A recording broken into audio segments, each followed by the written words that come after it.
engine roar like a lion's cry. Rubber burns under the smoky sky. Steel beats racing on the line. The thrill of speed makes the cold pour shine.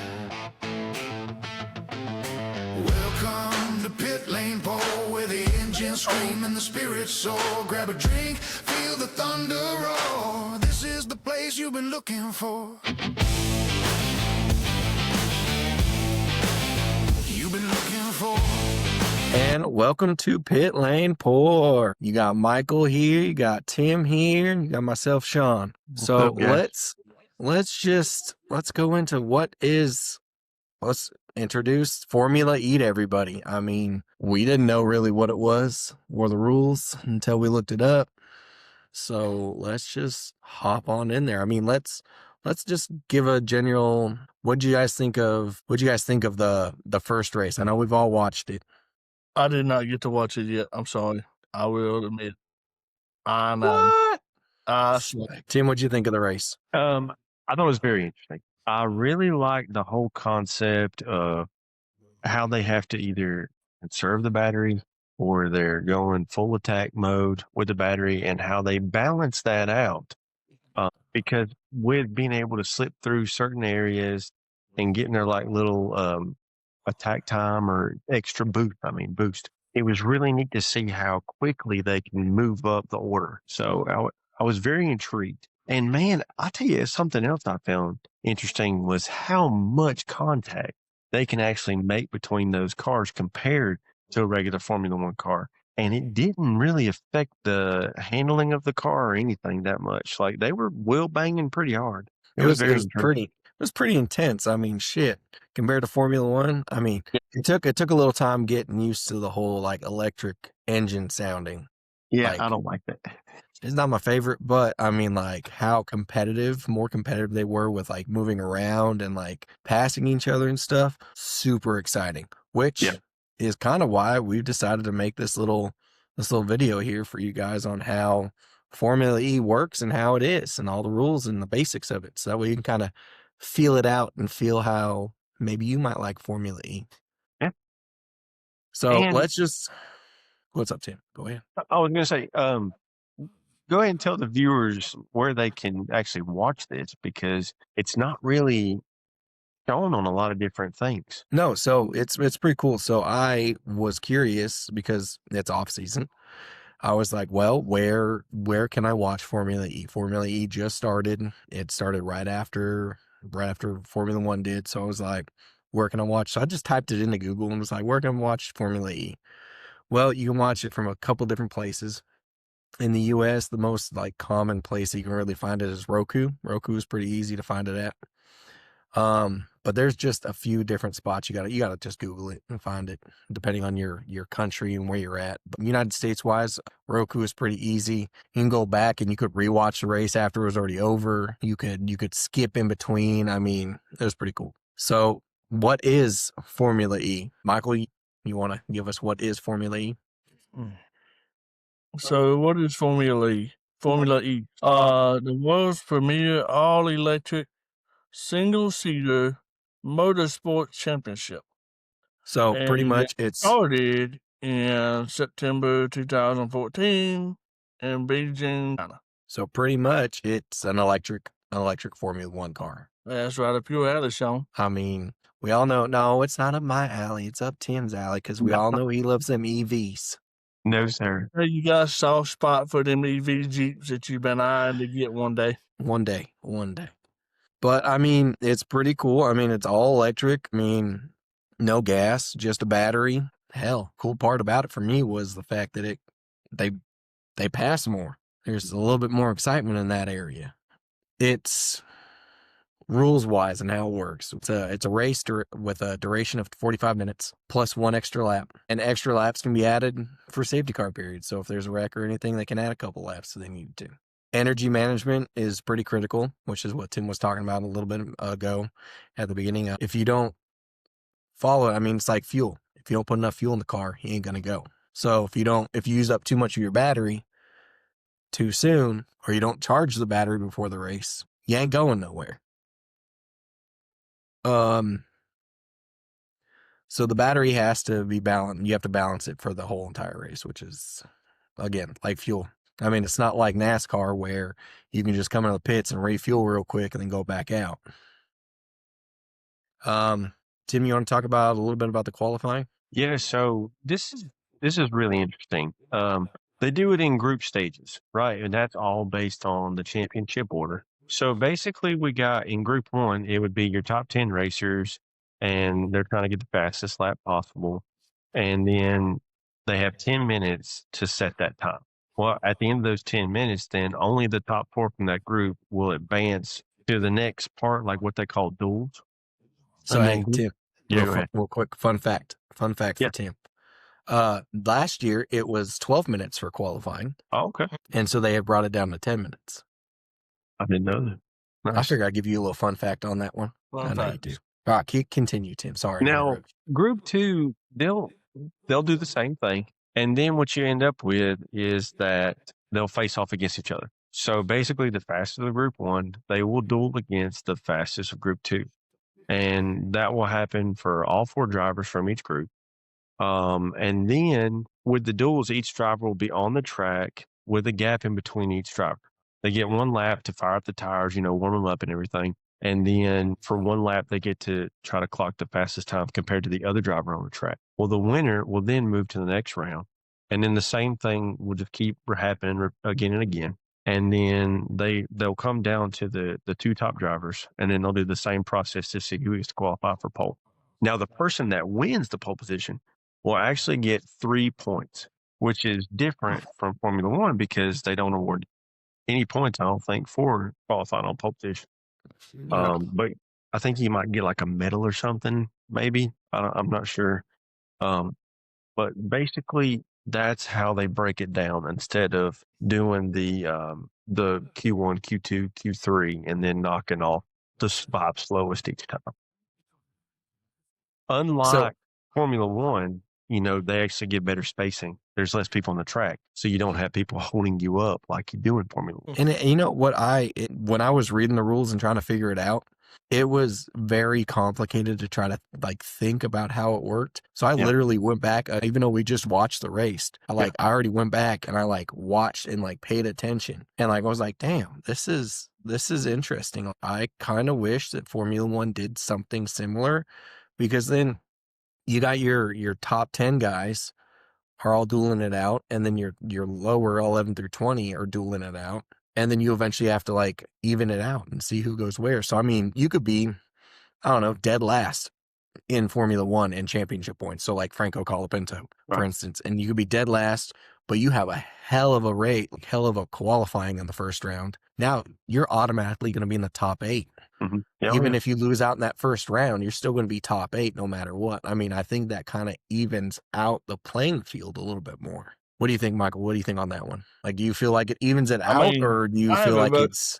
I haven't watched the race yet, but I mean, just reading and listening to you guys talk about it and everything, that's basically how it sounds to me. Like, you could be in the, 16th position and then end up in the top 5, depending on how your duel goes. I think also too, just to kind of add to that about less people on the track, there would potentially be less penalties that would affect you in the race for impeding and different things like that. So essentially, I mean, I think it would be just a better overall. I mean, but we did see in this race, and sorry to spoil this for you, Michael, because I know we'll probably go back and watch it, but in that qualifying setup, one of the drivers did spin his tires, which is a new rule this year, that you can't spin them coming out of the pit lane or out of the box, out of that area. So he ended up getting penalized. I think it was 3 positions, and he, fun part, got pole and took first and took those. So he still got the 3 points, but they had to push him back 3 positions,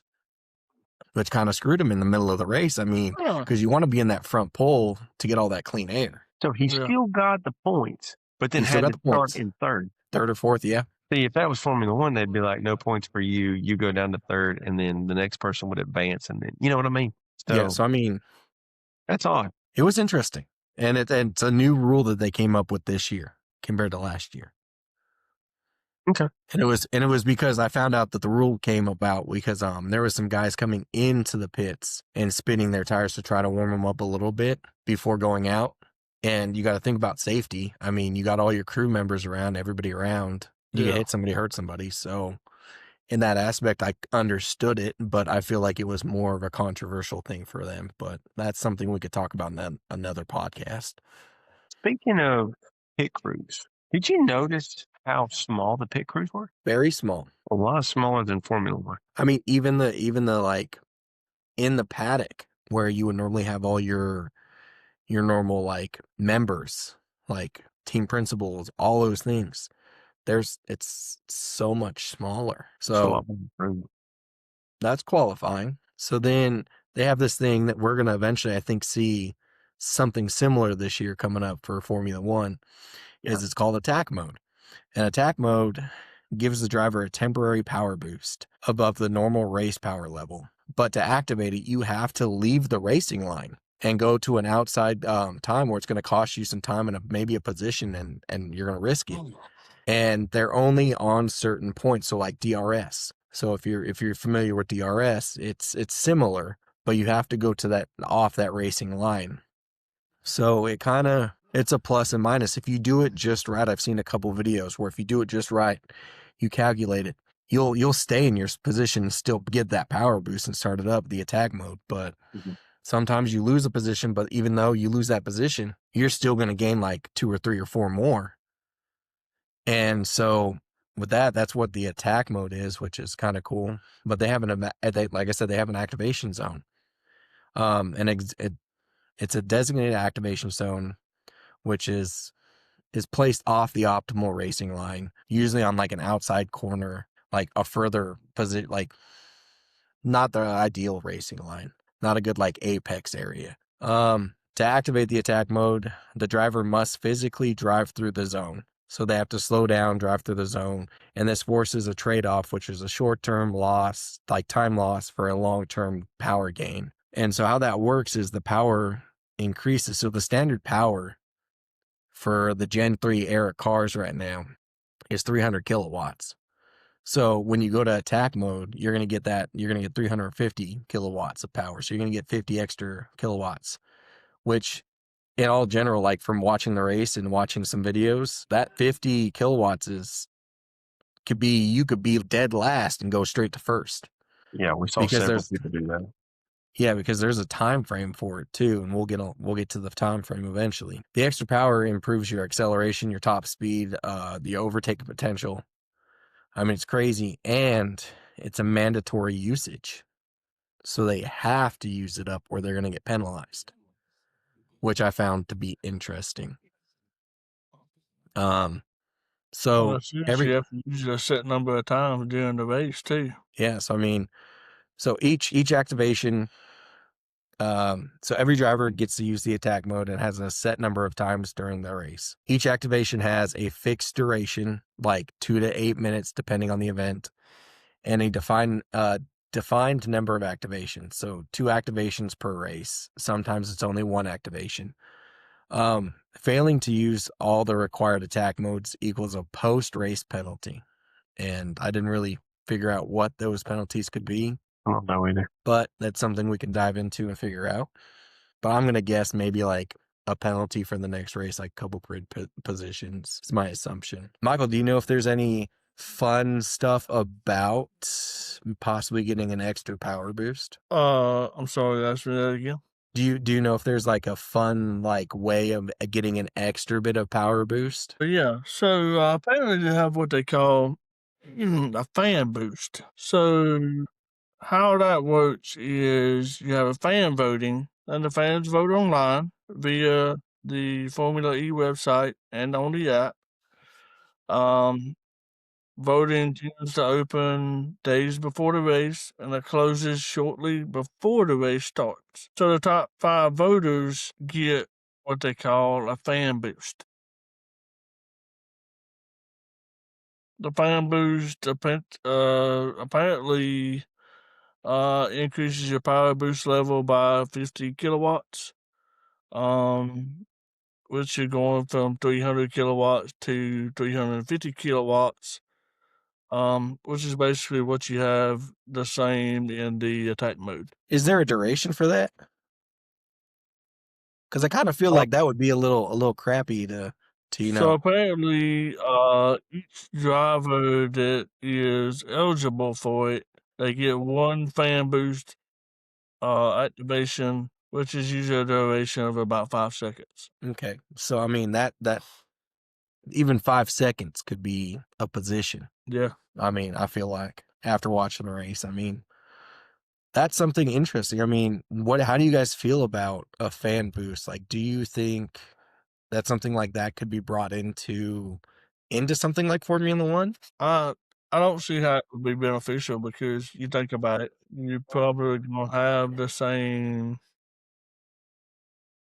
let's say, the same 10 drivers get that fan boost each time because you've got Matt, Lando, Oscar, George, Leclerc, Hamilton. You've got all those guys probably gonna get a fan boost based on who they are and their reputation and whatnot.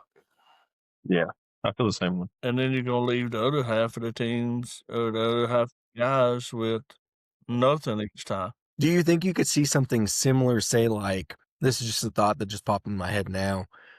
If they did a fan boost, and I know we're not an electric in Formula One, but if we did have something similar, you think they'd allow it to be like an early activation, a lap before everybody else advantage? Like on lap 1? Yeah, like on lap 1, like right off the bat. Maybe. I mean, you think it would be an interesting way to start it? Like you have to go at least through turn 1 before you can activate it? So you're saying like you would have to activate it sometime during the first lap? Yeah. That would be interesting. That would be. Yeah, and just think what the implications of potential wrecks and whatnot could be during that first too. Based on that. That's why it's gonna be after the first turn. So with that being said, so let's focus on Formula E on this one. So they get that extra fan boost. That's amazing. I was talking about this with my boss when I was reading these things, and I was like learning about it. And he was like, "Oh, it sounds like Mario Karts, you know, where they get that like little extra." So what he was thinking, he's like, "Well, could they use like that, say a fan boost?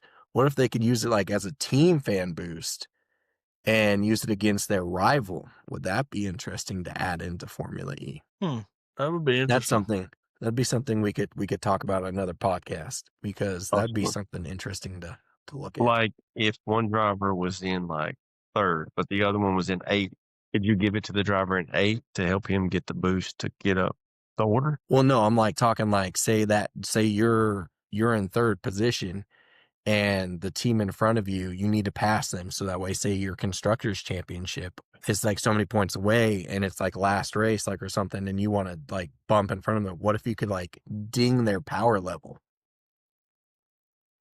So like you're in second, say Tim's in second, I'm in 3rd, and I'm like, you ding Tim, so Tim has to slow down. He's not getting that power, and I get to. If we're going to talk about it on a different one, I'll say that. Just throw that out there in your heads. Think about that, because that's interesting. It is, and that kind of just popped in my head. I was like, interesting thought process. Okay, so let's go into points. I mean, it's the standard FIA point system, right, Tim? Yeah. That's you want to give us a breakdown so that way, because I mean, when I was first new, I didn't know what the hell points were. Right. Yeah. I mean, it is a little awkward point system than maybe what some people might not be used to with F1 or Formula E. So you got first place, they're going to take 25 points. Second place is going to take 18. Third will be 15 points. Fourth is 12. Fifth is 10. Sixth is 8. Seventh is 6. 8 is 4. 9 is 2. And 10th spot is 1. So basically it's, just it gets smaller the further you get down. So only for, say, a dumb viewer who's never watched the racing, that's not knowledgeable. So anyone past 10th position gets no points? Correct. Okay, so you have to be in that top 10 then. Yes, you do. And the only other way to get points. I was going to say, is there any other ways to get points? Yes. I mean, we have mentioned one already. Pole position, they're going to get 3 points. But then they also have the fastest lap. point. But you do have to be in the top 10 to get that point. Now, Now, is some there people might remember back last year in Formula One, they had fastest lap, but you didn't have to be in the top 10 to get that. Formula E took that rule, and it looks like they made it better. You know, they've improved that, and so now only if you're in the top 10 do you get the fastest lap. now is there any sponsorship So you towards could these potentially get the points, or fastest lap and be in 15th place, and you don't even get the point. now is there any special like names for these points? Like, is there any fun facts about those? But yeah, the pole position, it's the Julius Baer, and then the fastest lap one is Tag Heuer. The Tag Heuer is a watch brand, and they are actually the official timekeeper of, I know, Formula One, but I'm not. Are they the timekeeper of Formula E as well? I'm pretty sure.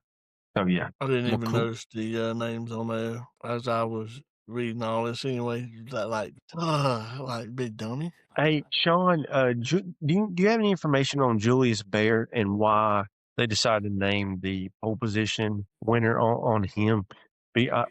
I'm not as familiar with him, and I don't know if maybe he has a big part in the Formula E community or just in the Formula Series altogether. That's a good question too.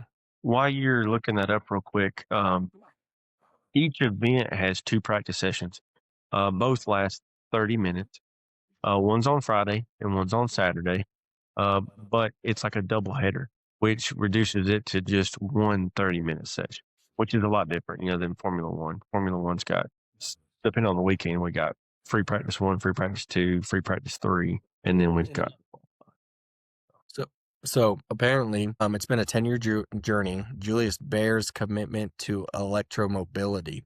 So after 9 seasons and more than 100 races in over 30 cities worldwide, our partnership has achieved success that goes beyond logos on a car. It's a shared commitment of passion, a belief in a better kind of mobility today and a better world tomorrow. So it sounds like they're a company that is part of Formula E. So it looks like it says, we are proud to be the founding partner in the world's first fully electric street racing series since 2014. So it sounds like they're one of the top ones that have been a push for this. Good information. Really interesting. Really interesting. Sean, how many teams are actually in Formula E? There's 10. There's 10 10 teams. Okay. Hell, let's just go through the teams then. So Okay. we've got Andretti, we have Porsche, we have Nissan, we have Citroen, we have Envision, we got DS Penske, Mahindra, Ola Yamaha ABT, Jaguar TCS, and Cupra Kiro Okay. are the teams. So if we want to dive a little bit more into that, because I mean, who's racing for them, So Yeah. Michael, who's racing for Andretti? And so Andretti has Jake Dennis, Felipe Drugovich, Porsche 99X Electric, Roger Griffith, USA, and that is Team Andretti. So the cool part is, so your drivers you said are Jake Dennis and Felipe Drugovich. Drugovich, we are all familiar with. He was the reserve driver for Mercedes. Was it Mercedes or was it Aston Martin? Off the top of my head, I can't remember. I But think it was know- Aston Martin, to be honest. I know I saw him I remember. in one of them. But so and then Michael brought up the point of it's the Porsche 99X electric, so that's got to be that's the manufacturer of the vehicle. And then the team principal is Roger Griffiths, and the cool part, it's a USA team. It is. It is. So Tim, you want to go with Porsche? Oh man, I'm gonna butcher these names. All right. Looks like Porsche has Pascal Wehrlein. Yeah, and it's a then very Nico- it's hard to get that last name. I want to be honest with you. Yeah, I'm sorry, guys. Even listening to the race, I was trying to figure it out. Yeah, and then we It's a hard got Nico Mueller. They're also running the Porsche 99. It's like the Gen 3, and then their team principal is Florian Modlinger, and that's a Germany team because Porsche is based out of Germany. I think it's in Stuttgart is where they actually make Porsche. Interesting. Well, then we got Nissan with Oliver Rowland, who was the current champion driver last year. And then Norman Nato. And they're running the Nissan E40 RCE 05. And they have Tommaso Volpe I think is how you pronounce his last name, and they are a Japanese team. So it's cool to see the Japanese still getting in there. I mean, Yeah. Nissan, that's interesting. It is. Well, then we'll go to Tim's favorite. It's Citron. Can't stay that word. That he could not. I remembered Michael this morning. He was trying so Oh, hard to tell gosh. me how to pronounce it. And I'm like, it's Citron. I'm struggling. So Okay, so Citron Racing is it's got Nick Cassidy, Sean Eric Verg, Verdon. but they're running the Citron ECX, and they have Cyril Blaze, I want to say, and they're a French team. Michael, you got Envision? You know anything about them? so Team Envision has Joel Erickson and Sebastian Bumy as their two drivers, and they are driving a Jaguar I-Type 7, and their principal is Civilian Felipe out of Britain. Nice. All right, Tim. I know you really want to get this one because it's an easy one to see a lot of things. So go ahead. Okay. All right. We got DS Penske. We got Taylor Bernard and Maximilian Gunther. They're racing the DSE Tennessee FE25. And then Jay Penske is the team principal, and that's based out of the U.S. So easy for you to pronounce. So the I U.S. has two teams, basically, right? Yep. So pretty much now, like how Formula One is this upcoming year, they got two American teams. Then here's one of my favorite. Here's one of my favorite teams so far is Mahindra. I love just saying that name, Mahindra. Yeah. And of course, we're very familiar with Nick DeVries coming out of Formula One with Red Bull. And then this one's the one that gets me. I think it's Eduardo Montera. I know I got the last name right because I heard that name a lot during the race. Eduardo is now, I would say it too. But they're running with the Mahindra M12 Electro. And their team principal is Frederick Bertrand, and they're actually an Indian team. They're out of India. I thought that was interesting because when I was putting some of this together, I was looking at the flags and I'm like, what is that flag? I had to really dive in to figure out what that flag was. And I was like, oh, that's pretty sweet. We got an Indian team in here. That's pretty awesome. Team from India. I was like, that's pretty cool. All right, go ahead, Michael. Get that next one. All right, so the next team is Lola Yamaha ABT. And their drivers are Zane Maloney and Lucas DeGrassi. They're running a Lola T001. And their principal person is Mark Preston out of Britain. All right, next we got the Jaguar TCS.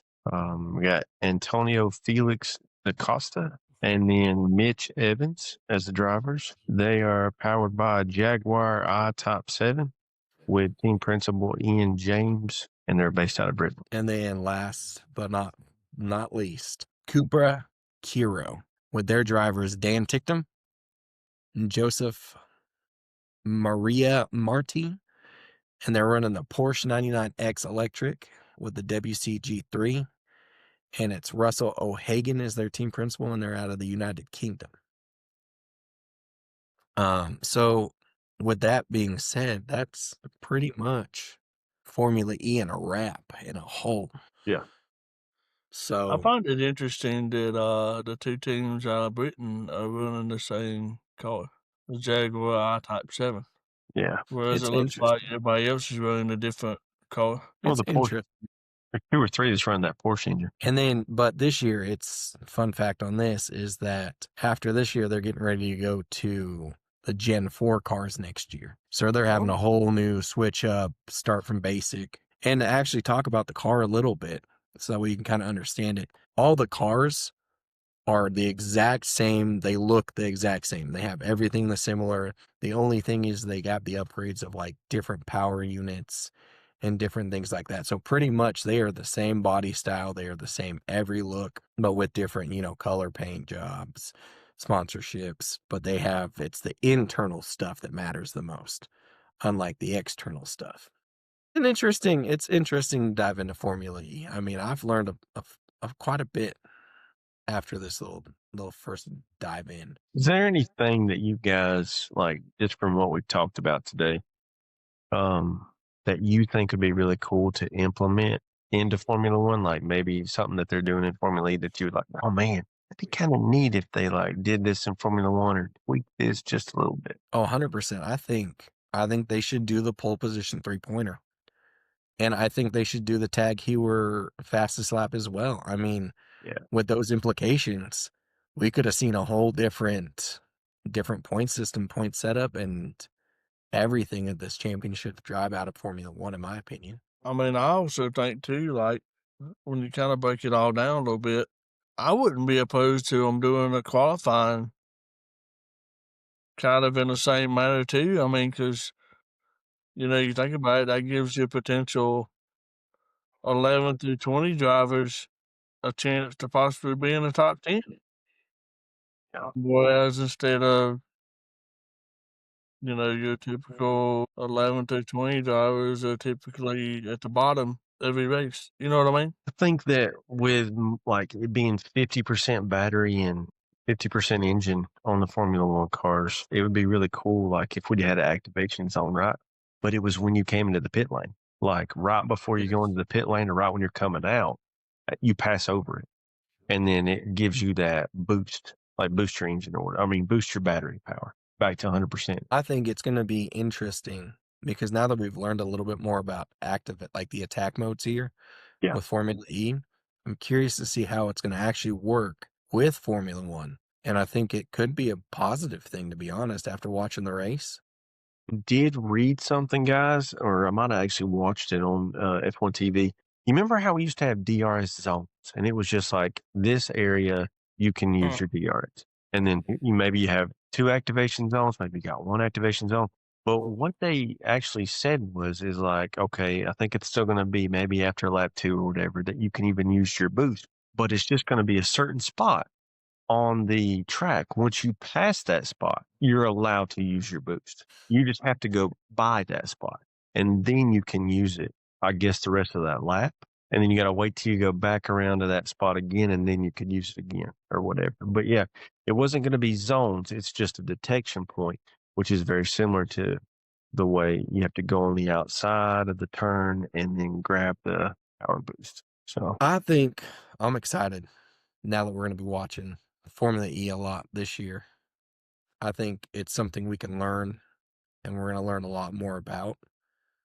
And I think it's going to help us understand a little bit more about Formula One going. I think so too. I'm gonna be curious to see like what happens if a team doesn't use all of the attack modes like they're supposed to. Like, what is the actual penalties or whatnot gonna actually be and everything? You know what I mean? Like, how's that really gonna affect everything if you say forget to do it one time? You know? Yeah.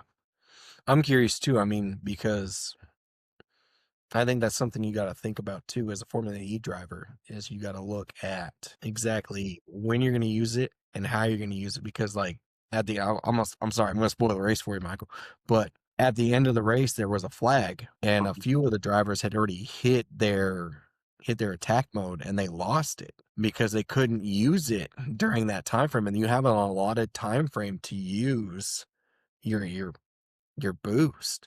And so they lost their whole boost to a flag. And I think that's where you really got to look at strategy and hope. And like it says, risk reward.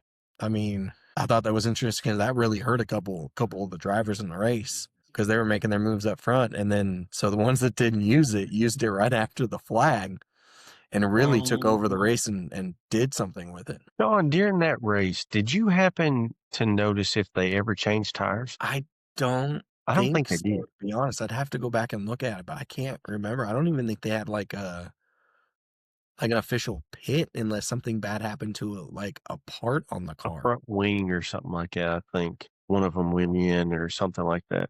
Or no, actually, one of them did catch a puncture, but they only changed that one tire, I think. Yep, they only changed that one tire. Yeah, Yeah, they jacked up that one side real quick and then changed that one tire. wasn't it? Was it the I free? think it was Dan Ticktum. Yeah, it was Dan Ticktum. That's who it was. Sucky fact at looking at it, if you don't stay on track because I think Dan's got a penalty this upcoming week on the next race because he was like, no, like this car's done. Like we're done. Like there's no way we can be him even in a competitive position. And he's like, let's just retire the car type deal. And they're like, well, you're going to have to serve your penalty the next race. And he's like, sure. I mean, but for me, like looking at the penalties and stuff and like looking at, I've dived a little bit more into the Formula E a little bit this last week on previous races. And there was somebody who last year at Sao Paulo, like came in from dead last almost and won it and won the race. I can't remember who it was, but like, it doesn't seem like to matter if you're in the back. Like if you're in the back, you could have a chance if you strategize just right with your power, with your attack modes. You could be up front and win the race. Basically, what you're saying is you don't have to be Max Verstappen to be able to Oh, go I mean, you from don't have last to to like. first. You could pretty much be a Franco Colapinto. Like I hate using him as an example, but you could be a Franco and be in the dead last. And if you and your team plan the attack modes correctly and during the time frames, you could be from last to top 5 if you can pass. That's the thing. You just got to learn how to pass it. So, I mean, it's interesting. I definitely find it to be a little bit more, I know it's going to sound terrible, a little bit more fun than Formula One right now, just because it's new, it's exciting, it's got more passing, it's got more like play to it. I think just from like my experience of watching Formula One for the last 4 years with you guys, 3-4 years, it's been okay. It's Max winning it. You pretty much can predict who's going to win. But with these, like with the attack modes, like you don't know who's going to win. So have you looked at like what was the difference last year in like points wise for, I don't know, say like the top 3 drivers? Let me look while we're here. I'm just curious as to, what it ended up kind of being points wise kind of thing, Gotcha. You said that there's a race coming up next weekend? Here was it next weekend, the weekend after. It's not like Formula One where it's like boom, boom, couple weeks, boom, boom. It's like, I think it's a few weeks away. Let's see. Here. So to answer your question, Michael, the difference in points, Oliver Rowland came out with 184 and Nick Cassidy took second in 153. And then Pascal came in at third with 145. And that's kind of where you see the drop off after the 145. It goes to 100, 112, 111, 99, 93, 92, 88. But it seems, in my opinion, from looking at everything, like just looking at this right now, Oliver Rowland did not finish round 16, did not finish round 13. Like it's kind of just showing me the last 4. And in round 14, he took 4th, and round 15 took 11th. But he still won at 184. And it seems like on those last 3 races is where Nick Cassidy came back at him. And on round 14, he took 1st with the fastest lap. Round 15 took 1st. Round 16 took 1st with the fastest lap. And that's what really caught him back up to Rowland. So if Rowland would have finished those few races and higher, I think it would have been like a max sweep. Nice. So, I mean, it's interesting, I mean, to look down and like check it out. So like Dan Ticktum took 11th last year. And on the last race of the year, he took pole, but he finished 14th. So he got those 3 pole points, but still finished 14th. Yeah. And I mean, he's one that So they he say got is supposed to 3 be pole like, points, but he didn't get any points for the actual race. yep. And I mean, so he's supposed to be the hot commodity this year, from what they're saying, because he came on strong towards the end. So I don't know. I think it's anybody's game. I think looking at like, kind of what it sounds like. Just about anybody could do. yeah, I mean, only Any one position. person didn't get points all year, and that was Zane Maloney. And then a guy named David Beckman only got 1 point. Like, there's a few people that are on here that didn't get any points. So it looks like, though, Felipe did drive last year for a few races, and he got 6 total points. And that's towards the end of the year. So I mean, it looks like it can be competitive, and it looks like anybody could win. I mean, Mitch Evans took 13th, and on one of the last races, he ended with 74 points altogether, but he won a race and got pole and got those points. But honestly, it looks like it's a little bit more competitive as long as like someone doesn't drive away with it like Max did. In all honesty, I mean, that's what it just looks like to me, just from looking at that piece. I enjoy watching Max drive away with it, but Because he's our favorite driver. I mean, yeah. And Yeah, just so our he- viewers know, I was a fan of Max before he was ever a champion. Daniel Ricciardo was still on that team. He was a rookie driver in the brand new Red Bull when I started watching. So I'm not a bandwagon, No, but I will it's follow Max wherever he goes. well, and that's the cool part about like with us, like as a group, Yeah. we have our favorite drivers, but we also have our favorite team. So like, I'll always be a Red Bull guy, like Red Bull, no matter what, even if they're doing shit, always be Yeah. Red Bull. But I love my certain drivers. Mhm. I know you man crushes down there at Williams. We know. No signs all day, every day. Yeah, And boy, then you got your and then, man hey, crush down there. Valtteri's coming back, so Ah, dude, yes. so I Hey, mean, I read a thing the other day, and I don't remember where it was at, but it was talking about like Sainz could potentially be one of the top drivers this coming year.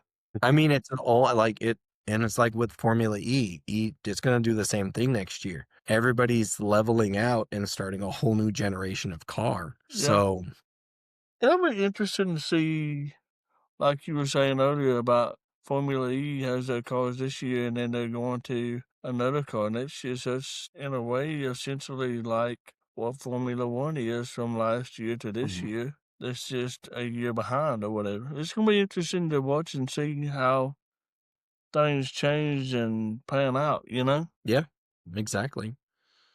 But at least now, not only us, but our viewers will understand at least what Formula E is. Oh yeah. I mean, I feel like that's the point of this podcast for us, was to at least understand it. Yeah. And I feel like maybe we'll do some research and we'll do one for Formula One too. Because Yeah, I I think mean, that'd be a great idea before the season starts. because look at where I've come from. I mean, you guys brought it to my attention about 3-4 years ago, and I had no clue about nothing. And I was just like, I didn't even know the point system for the longest time. Yeah. Like, I didn't understand why certain people were getting certain penalties and what was happening, but now I do. And I think that's just something that we gotta help our fans with. I mean, Oh yeah. because especially as Americans, we're not that in tune with Formula One like No. the Europeans. And I mean, the Europeans definitely have a bigger following when it comes to Formula One. And I think now that we're racing more here in the United States, not just in Formula One, but in Formula E too, and F1 Academy and F2, like we're seeing more racing here in the formulas in the United States. And I think that's something that's exciting. Oh yeah. And I feel like that's something we need to start looking at. So I mean, to each its own, right? Well, let's end it there, and we'll see what happens to the next podcast. Till then. But there will be more to come. Please follow, like, subscribe. It doesn't cost anything to follow, like, or subscribe. Hit that subscribe button. It don't cost nothing. Just a nice little, hey, good video. Comment. We'll comment back. Keep up with all the socials. We're on Spotify, YouTube, Amazon. We're on Twitter. We're on a lot of things now, guys. So come check us out. Till next time.